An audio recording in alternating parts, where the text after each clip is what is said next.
ሳሰራ እንዳትበላ አይኔ የሚቆጣጠረኝ የለም ካልክ አላህ ይቆጣጠራል። ቀድም የተባለውን ገንዘብ አንተም ዝም ብለህ እንዳትበላ ባልሰራ ወላ ፔሮል ላይ እንዳትፈርም ስራህን በደንብ እንደውም ጨምረ ነው መስራት ያለብህ። በእኔ የተነሳ አንድ ሽማግሌ አንድ አሮጊትን ያለውበት መስሪያ ቤት መድከም የለበትም ነው ማለት ያለብህ።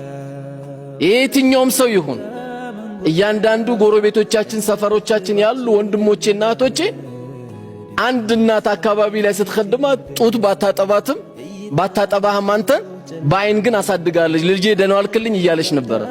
እቺን ሰትዮ ነው የምትخدመው።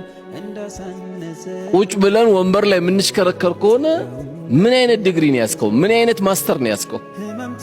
ነብዩ አለይሂ ሰላቱ ወሰለም የተኙበት እኮ ጊዜ የለም። ቁም ኢለይለ ኢላ ቀሊላን የተባሉት ሌሊቱን ቁም ትንሽ ተኛ ነው የተባሉት። እነ ዑመር ኢብኑ አብዱል አዚዝ ዳህ እስኪጠፋ ድረስ ዓለምን መርተውታል።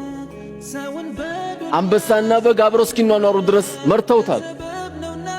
እኛም ትንሽ ቦታ ዛሬ ትንሽ የሚባል የለም። ከቀበሌ ጀምሮ ያለ ሰው ዝም ብለህ ደሞዝ አትብላ፣ አይጣፍጥም ምግቡ። አንተ ያልጣፈጠ ድንገት ባለቤት ጋር የምትጣላው ጨው ለምን አልጨመርሽም ወጡ ላይ ትላለህ። መጀመሪያ ስራ ላይ ጨው ስለሌለው ስራ ላይ ጨው ስለሌለው ለዛ ነው ወጡ ያልጣፈጠ። የማይገባን ደሞዝ ወስደህ ነው ሰው خدመ ሸኝተ ቢሆን ደሞ ወጡ እንዴት ይጣፍጣል መሰለ።